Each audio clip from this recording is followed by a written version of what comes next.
Well, since that Bloomberg article was released for the Switch Pro, or this new Nintendo Switch, it's been a pretty hot topic online, as basically everyone's just kind of hanging out, waiting for Nintendo to make it official, announce it, and go over all of the details. And really, since that article, there have been some other interesting things coming out. Some leaks, apparently, from an Asian accessories manufacturer that was covered by Vandal. And some of these sound really good. In fact, one in particular, we're going to talk about it, sounds too good to be true for Nintendo, because it's something they've actually never really done, and we're going to go over that here today. Guys, if you enjoy these videos, make sure that like button helps out a ton. If you're new here to the Spawn Wave channel, make sure you subscribe down below. So we're going to head over here to Nintendo Everything, as they kind of had the snippets here of all the different details. Again, this is from Vandal, who's a Spanish website. It's apparently been correct regarding other topics, and now claims to have a few additional tidbits from an Asian accessories manufacturer. Now, I am curious how much information an accessories manufacturer would have. I mean, I guess they would need to know certain things if they are creating like a case for it, right? Like they would have to know where the ports are and different things there. Or even if they're making decals for it, I guess that would make sense too.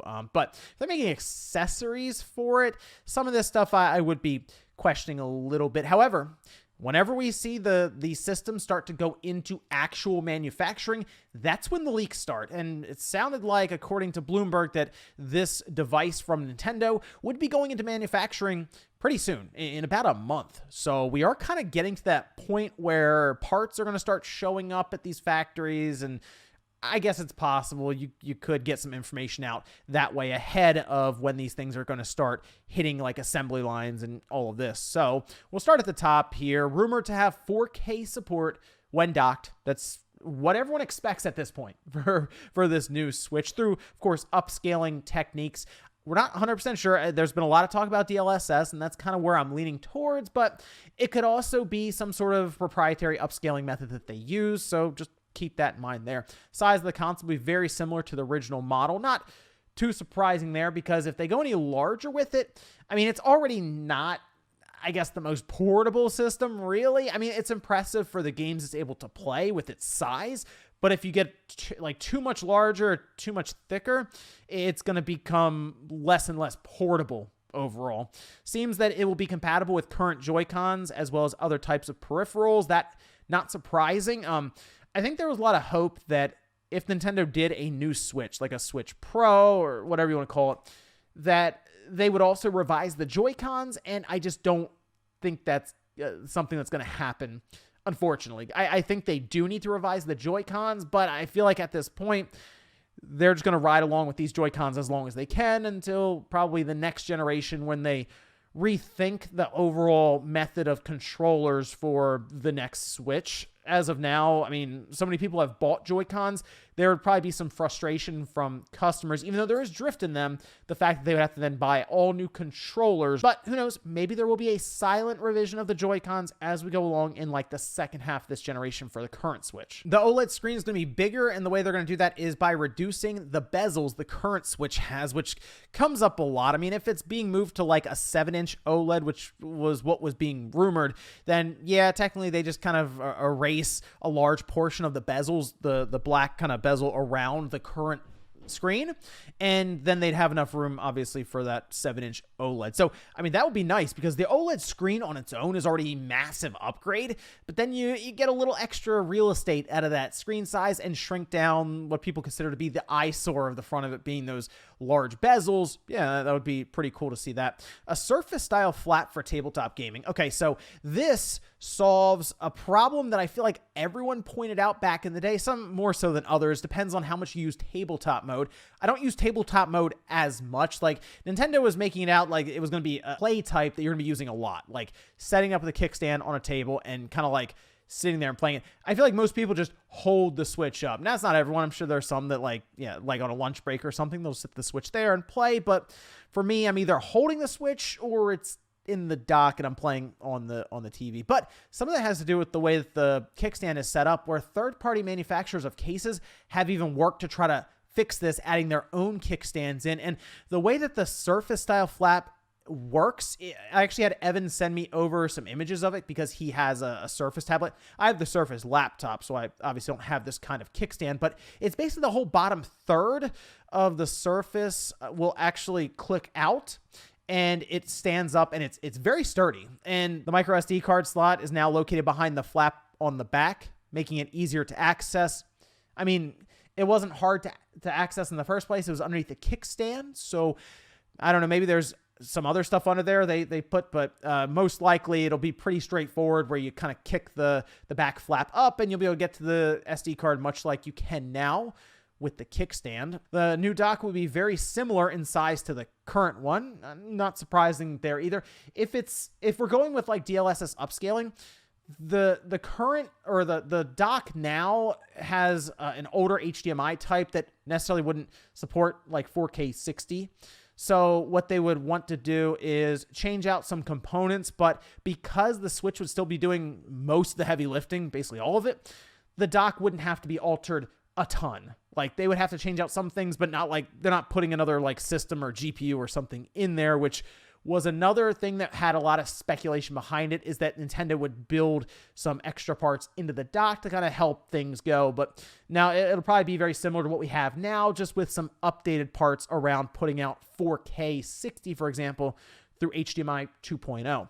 The dock will be a little wider at the rear. And the thing here, we have to remember with the Switch revision that, like I said, a lot of people are talking about right now, we're not 100% sure, obviously, how much power it's going to require, any of this. So it's possible that it could be wider at the rear, maybe to accommodate more airflow, or just the system in general just needs that extra space. But we'll see more about that one. And here's where things get interesting. The dock includes 2 USB 3 ports, which I don't think the USB 3 port on the current Switch has even been activated yet. So this one's going to have 2 USB 3 ports. Maybe they have an idea of what they're going to do with it now. We'll see. But it's going to also have an Ethernet network port. And that would be the first time that Nintendo would have an Ethernet port on one of their systems natively. And I guess technically it's still not on the system itself, but out of the box, you would have a way to plug in a network cable or Ethernet cable to your system. See, up until now, we've had to buy like an accessory, like a USB to Ethernet. And that is just an extra step for people to have to go through to get to a wired network connection. Whereas if you just have it in the dock, it's like, oh, okay, I'll just plug in a wired connection. And for a lot of people or fans of fighting games, they always look for people who are playing through wired connections. And I mean, even in a Nintendo Direct with like Smash, Sakurai was like, can you please just get a USB to Ethernet adapter? We're trying to get things figured out, but like, you gotta meet us halfway. Playing through Wi-Fi, while people can, of course, set things up so it's very optimal, right? Get rid of anything that could interfere with your wireless connection.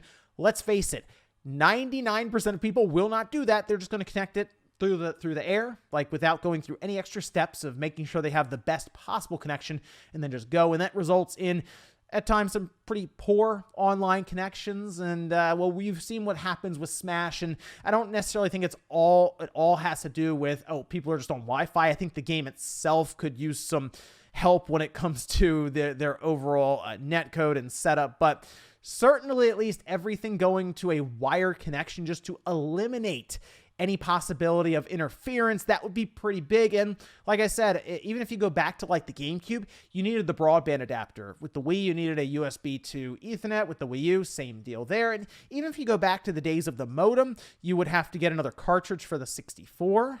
And then if you had the Super Nintendo, I think even had a cartridge for X-Band, I think, and that used a modem, or it had a modem built in, and you'd have to plug in a phone cable. But like, basically, we've never had an Ethernet port on it, which is weird because if you go back to the original Xbox, that had an Ethernet port. So this would be the first time Nintendo would incorporate that natively, and that's one of the reasons I'm like, this does sound a little too good to be true, because a lot of this sounds like stuff that I criticized the Switch for when it first released. Especially things with the kickstand and it missing its Ethernet port. It just sounds like this is going to be a system that I've been hoping the Switch becomes. So I mean, it's going to be interesting when Nintendo announces this thing, because it does sound more and more, as I've been talking to people, as I've been looking around, it does sound more and more likely that Nintendo is going to announce it this week coming up. So like I said, Tuesday or Wednesday. Basically, I don't think anyone really knows exactly when they're going to announce it. Everyone is just realizing, okay, we're heading into E3. That's when games would be getting announced possibly for this thing. And Nintendo is going to want to control the marketing and PR and everything going into it. So they'll want to announce it probably at least a week before E3 just to get everything set up, which kind of leaves this week coming up. It seems like people are very sure of this. Bloomberg, Eurogamer, and then several others online, all kind of coming together like, yeah, get ready for the Switch Pro. Also, I'm excited for it to be announced mostly so we can stop using the word Switch Pro, because I don't think that's what Nintendo's going to call it at all. Super Switch, Super Nintendo Switch. Come on, Nintendo.